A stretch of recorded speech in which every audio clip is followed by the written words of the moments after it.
Hi friends, today we'll talk about how to fix or how to solve your Netflix problem.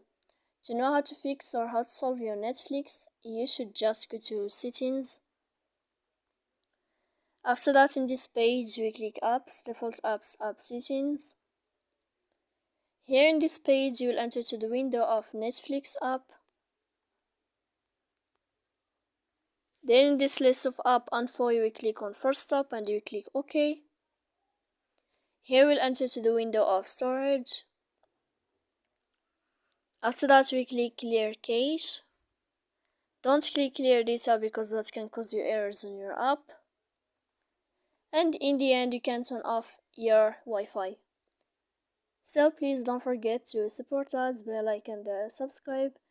See you next time in another video, and thank you for your attention and your watching.